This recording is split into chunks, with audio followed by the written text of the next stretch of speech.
오늘도 하나님의 은혜의 존전에 나오신 여러분을 주님의 이름으로 환영하고 축복합니다. 우리 옆 사람을 다시 한번 인사합시다. 사랑합니다. 네, 축복합니다. 아브라함은 믿음의 조상입니다. 히브리서 기자는 믿음의 거장을 쭉 이야기하다가 아브라함에 대해서 갑자기 길게 여러 가지 이야기를 합니다.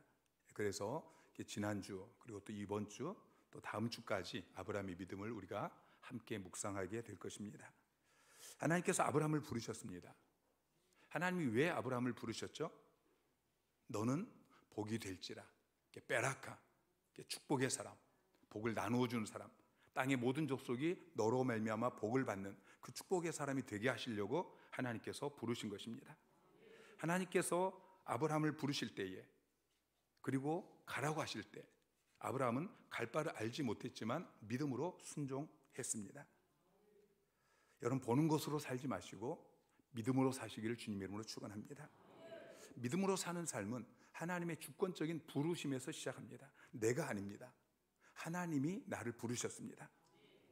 아브라함은 이 하나님의 주권적인 부르심에 즉각적으로 순종해서 하나님께서 가라고 하신 그 땅, 가나안 땅으로 들어갔습니다. 근데 가나안 땅에 들어갔지만 그곳에서도 정착하지 못하고 거류하며 장막에 지냈습니다. 왜냐하면 그는 나그네였기 때문에, 순례자였기 때문인 것이죠. 영원한 도성을 바라보면서 순례자의 삶을 사는 것, 이것은 믿음의 삶의 아주 중요한 한 부분입니다. 오늘 우리가 읽은 본문은 믿음에 대해서 계속해서 세 가지를 말씀하고 있습니다. 첫째, 믿음에는 능력이 나타납니다. 자, 11절 말씀을 다시 한번 같이 읽겠습니다. 시작. 믿음으로 사라 자신도 나이가 많아 단산하였으나 잉태할 수 있는 힘을 얻었으니 이는 약속하신 이를 미쁘신 줄 알았습니다. 자, 사라에 대해서 말하고 있는데, 사라는 아브라함의 아내이죠. 19절까지 아브라함의 믿음에 포함해서 지금 사라의 믿음을 이야기하고 있습니다. 자, 사라는 믿음으로 힘을 얻었다, 능력을 얻었다라고 이야기하고 있습니다. 우리가 인생을 살아가다 보면은 여러 가지 힘, 능력이 필요할 때가 있습니다. 자동차가 앞으로 나아가게 하는 그 힘이 필요할 때에 우리는 휘발유를 통해서, 전기를 통해서 그 힘을 얻을 수 있습니다. 질병을 낫게 하는 힘이 필요할 때 우리는 의사를 통해서, 또 약물을 통해서 그 질병을 낫게 하는 힘을 얻을 수 있습니다. 우리는 사람들의 도움을 통해서 어떤 문제를 해결할 수 있는 힘을 얻을 수도 있고요, 또 지식이나 과학을 통해서 어떤 힘을 얻을 수 있습니다. 그러나 폐경이 되어서 아이를 더 이상 낳을 수 없는 이 여인이 잉태할 수 있는 힘, 이것은 그 어디서도 얻을 수 없는 것입니다. 그런데 사라는 믿음으로 잉태하는 힘을 얻었습니다. 믿음의 능력은 세상의 그 어떤 능력과도 비교할 수 없는 것입니다. 믿음은 기적을 일으킵니다. 자, 아브라함과 사라가 아이를 낳는 것, 이것은 인간의 생각으로는 불가능한 일입니다. 사라는 아이를 가져본 적이 없습니다. 더구나 나이가 이제 90세가 되었습니다. 아브라함은 99세입니다. 그들은 둘 다 이미 아이를 낳을 수 있는 나이가 지나갔습니다. 12절은 이렇게까지 이야기합니다. 이러므로 죽은 자와 같은 한 사람으로 말미암아, 죽은 자와 같은 한 사람. 아브라함은 또 사라는 죽은 사람과 같았습니다. 아이를 낳을 수 없습니다. 그런데 그들은 믿음으로 잉태하는 힘을 얻었습니다. 한 사람만 낳은 것이 아니죠. 하늘의 허다한 별과 또 해변의 무수한 모래와 같이 많은 후손이 생육하였느니라. 지금 전 세계에 흩어져 있는 유태인들의 숫자가 1,500만이 넘습니다. 아브라함 이후 4,000년 동안 그동안 태어나고 죽은 이 아브라함의 자손들, 이삭의 자손들, 그들의 숫자는 수억이 넘을 것입니다. 거기다가 18억이 넘는 이슬람 교도들이 자기들이 아브라함의 후손이라고 주장하고 있습니다. 또 23억이 넘는 기독교인들이 우리가 아브라함이 우리의 믿음의 조상이다, 그렇게 고백하고 있습니다. 지금 80억 인구의 절반 이상이 아브라함의 후손인 것입니다. 여러분, 이 놀라운 능력이 바로 믿음의 능력입니다. 여러분 모두에게 이 믿음이 있기를 주님의 이름으로 축원합니다. 믿음의 능력이 나타나는 참된 믿음의 사람의 삶을 사는 여러분 되시기를 다시 한번 주님의 이름으로 축원합니다. 자, 누구를 믿습니까? 11절에 보면은 믿음으로 사라 자신도 나이가 많아 단산하였으나 잉태할 수 있는 힘을 얻었으니 이는 약속하신 이를 믿으신 줄 알았음이니라. 사라는 약속하신 이를 믿었습니다. 사라는 나이가 많아 단산되어졌고 이제는 아이를 낳을 수 없는 그런 몸이 되었습니다. 그런데 자기의 그 몸 상태, 이것을 바라보지 않고 약속을 주시겠다고 아들을 주시겠다고 약속하신 그 하나님을 믿었던 것입니다. 창세기 22장 17절 말씀 시작. 내가 내게 큰 복을 주고 내 씨가 크게 번성하여 하늘의 별과 같고 바다의 모래와 같게 하리니 내 씨가 그 대적의 성문을 차지하리라. 자, 하나님께서 이렇게 약속하셨습니다. 아브라함과 사라는 이렇게 약속하신 하나님을 믿으신 분으로 믿었습니다.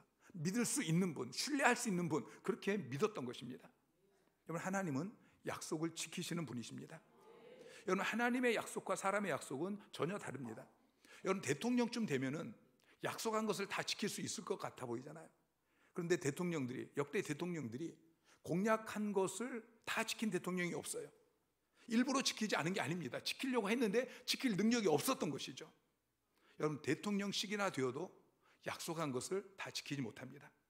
그러나 하나님은 약속을 지키시는 분이십니다. 하나님에게는 불가능이 없으십니다.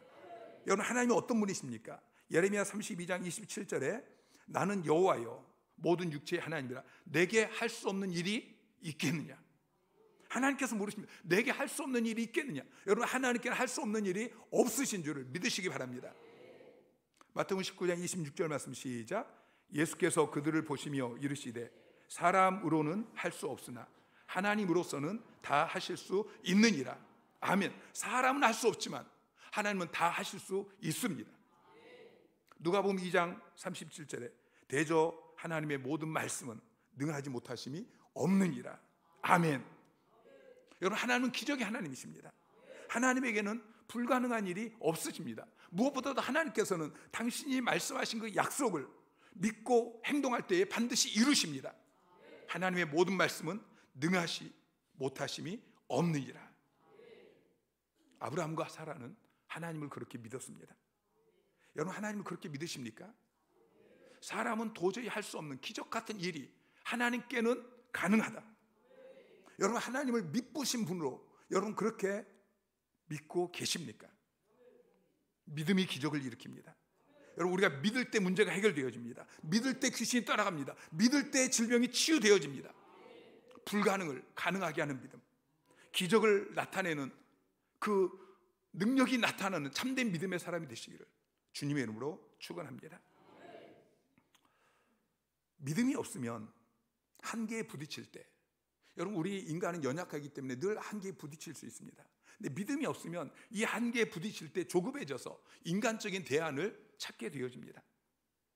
하나님께서 약속하셨음에도 불구하고 아들이 생기지 않으니까 아브라함이 자기 종 엘리에셀을 자기 상속자로 삼으려고 했습니다. 아들이 없을 경우에 종을 상속자로 삼는 일은 그 당시 흔한 일이었습니다.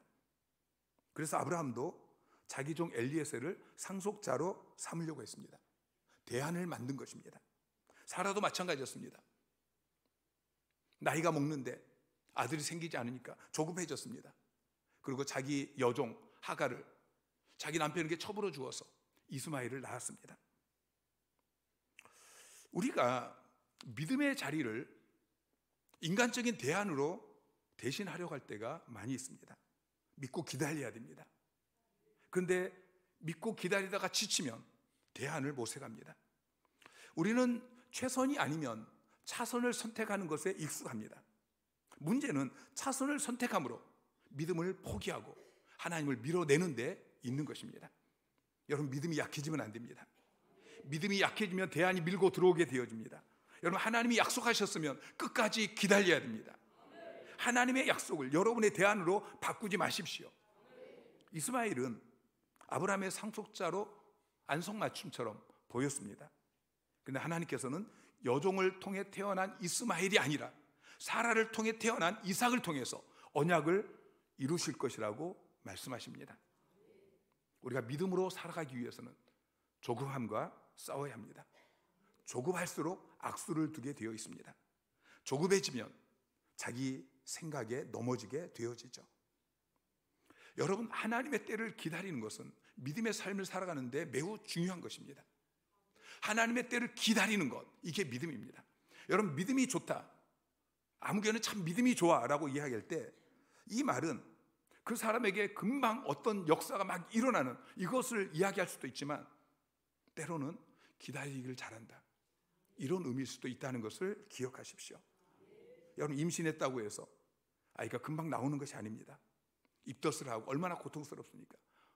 밤에 잠도 자지 못하고 점점 배가 불러오는 그 고통을 넘기면서 오랜 시간을 기다려야 됩니다.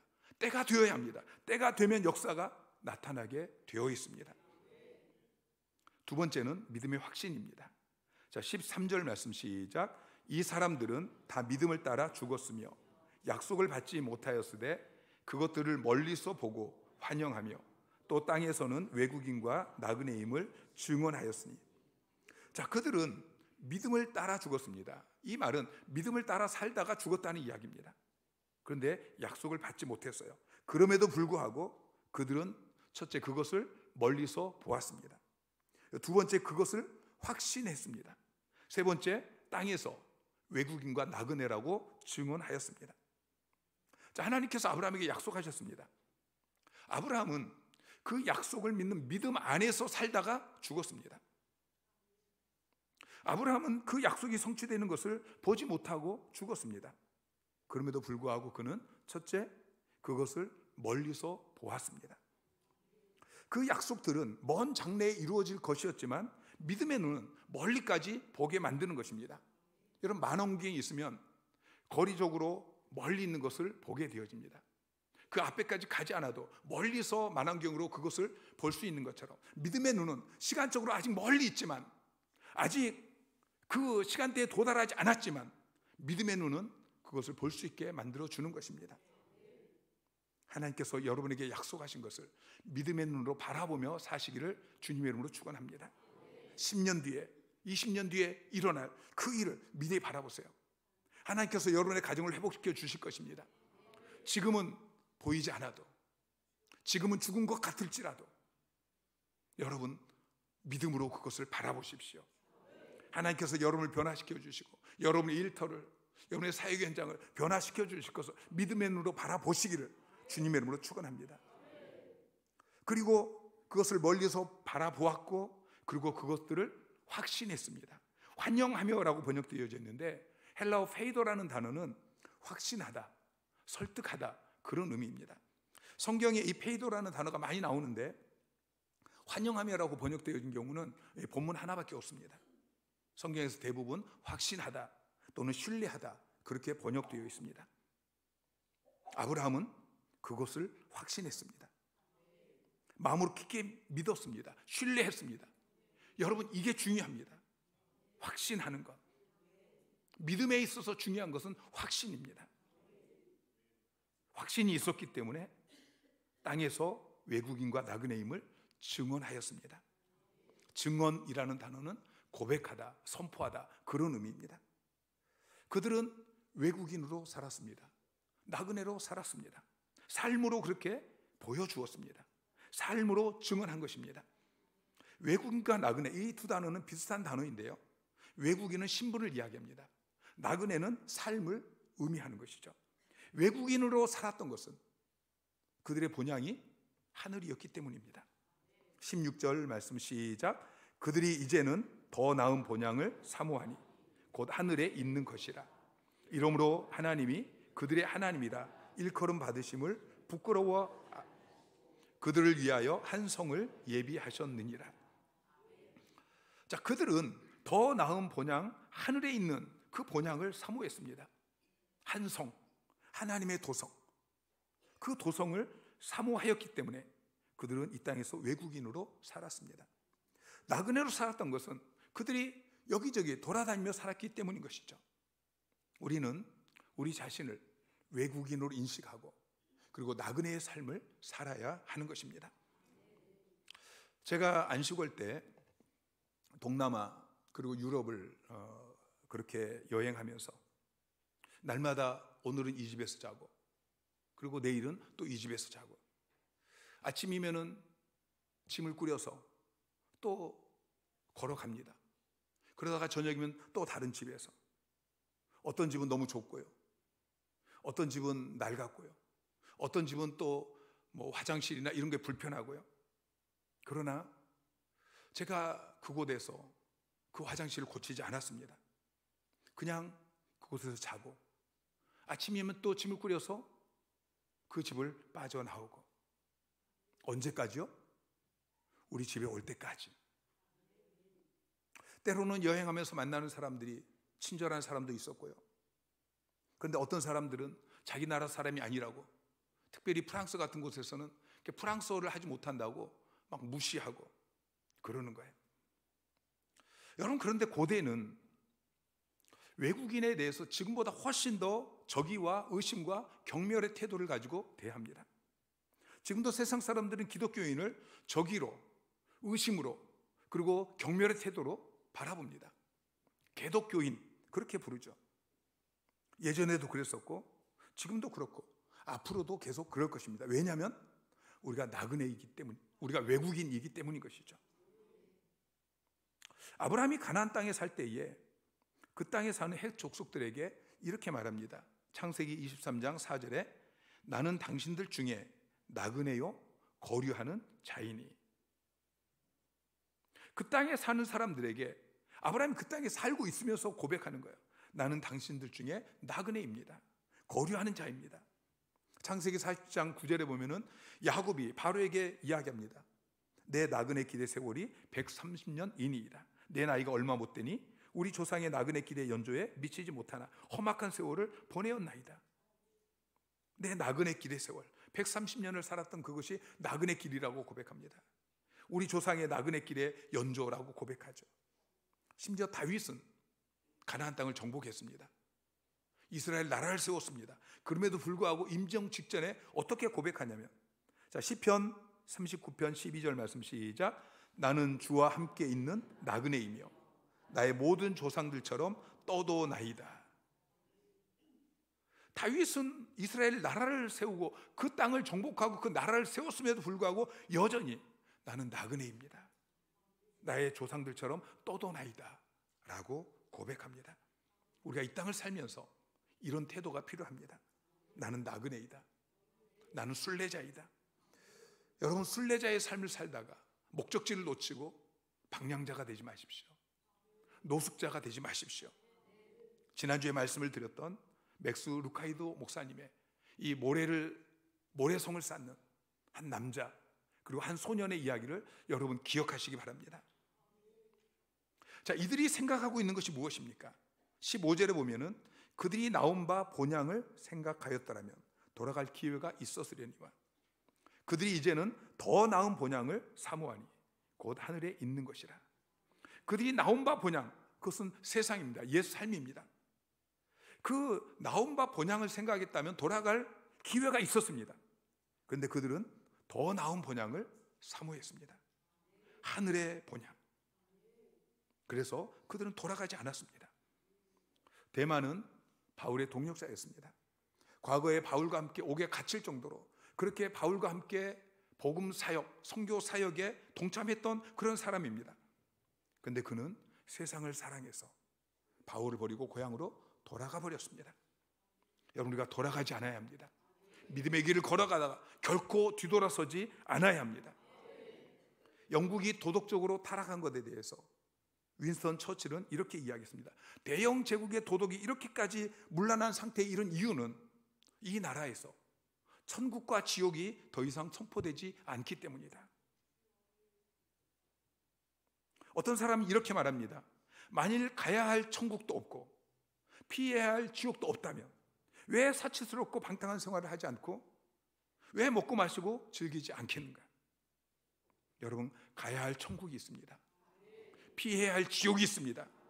여러분, 예수 믿기 전과 동일한 삶을 살지 마십시오. 나그네의 삶, 순례자의 삶을 사십시오. 돌아갈 본향을 사모하는 삶을 사시기를 주님의 이름으로 축원합니다. 아브라함은 본향을 사모했습니다. 돌아갈 내 본향, 저 천성을 사모했습니다. 여러분, 저 천성을 사모하고 계십니까? 얼마나 사모하고 계십니까? 욥기 19장 26절 27절 말씀 시작.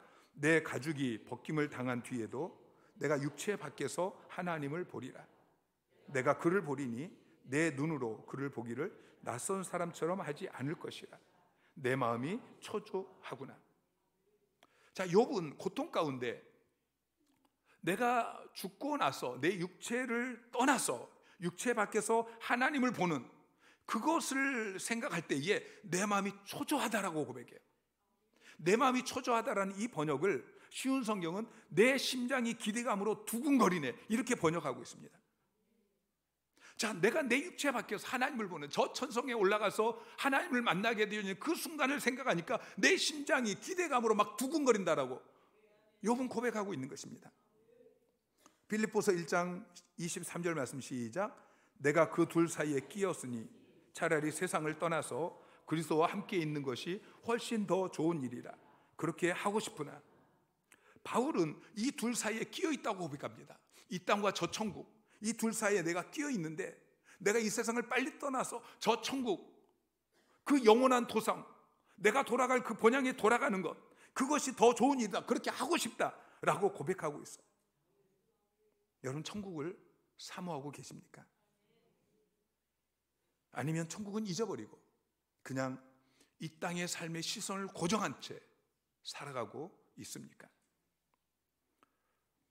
영어 단어 가운데 미스라는 단어는 두 가지 의미를 가지고 있습니다. 그리워하다라는 의미도 있지만 놓치다라는 의미도 있습니다. 여러분, 천국을 그리워하고 계십니까? 아니면 천국을 놓쳐버리고 살고 계십니까? C.S. 루이스는 세상을 그림자라고 이야기했습니다. 여러분, 그림자는 금방 없어지는 것입니다. 여러분, 세상은 그림자이지 실체가 아닙니다. 그림자처럼, 안개처럼 금방 사라질 이 세상을 붙들지 마시고 하늘에 있는 저 더 나은 본향을 사모하시기를 주님의 이름으로 축원합니다. 세 번째로, 믿음에는 상급이 있습니다. 16절 말씀을 보면 이러므로 하나님이 그들의 하나님이라 일컬음 받으심을 부끄러워하지 아니하시고 그들을 위하여 한 성을 예비하셨느니라. 두 가지 상급을 이야기합니다. 하나님이 그들의 하나님이라 일컬음 받으심을 부끄러워하지 않는다. 두 번째, 그들을 위해서 한 성을 예비하셨다. SNS에 보면은 유명한 사람들, 또 어떤 분야에 성공한 사람들, 그 사람들과 같이 사진을 찍어서 그 사진을 올려놓는 사람이 있습니다. 그리고 그 밑에 내가 그들과 어떤 관계가 있다 이런 것을 자랑하죠. 예전에 어떤 목사님을 만났습니다. 근데 그 목사님을 만났는데 처음 만난 분이었습니다. 만나자마자 첫 마디가 뭐였냐면은 모 신학교 총장이 제 외삼촌입니다. 그리고 또 누가 뭐 나하고 어떤 관계가 있습니다. 그렇게 이야기하더라고요. 여러분, 사람들은 어떤 유명한 사람과 내가 관계가 있다는 것을 자랑하고 싶어 합니다. 그런데 내가 그분과 이런 관계가 있습니다 라고 말하는 건 사실 좀 부끄러운 일이죠. 그런데 그분이 나를 아는 척 해주는 거예요. 이 사람이 내 조카예요. 이것은 영광스러운 일입니다. 그런데 또 어떤 사람은 내 조카예요 라고 말하기가 좀 부끄러운 사람이 있어요. 오늘날 그리스도인이라고 하는데 세상만 바라보면서 세상과 똑같이 사는, 아니 세상 사람보다 더 못하게 사는 그리스도인들이 있어요. 하나님께서 내가 그 사람의 하나님이다 라고 말하시는 것이 얼마나 부끄러우시겠습니까? 그런데 하나님께서 내가 아브라함의 하나님이다 이렇게 말하는 걸 부끄러워하지 않는다라고 말씀하셔요. 하나님께서 내가 그들의 하나님이다 라고 일컬음을 받는 것을 부끄러워하지 않는 사람이 누구입니까? 믿음의 사람입니다. 하나님을 믿고 믿음으로 참되게 살아가는 그 사람들.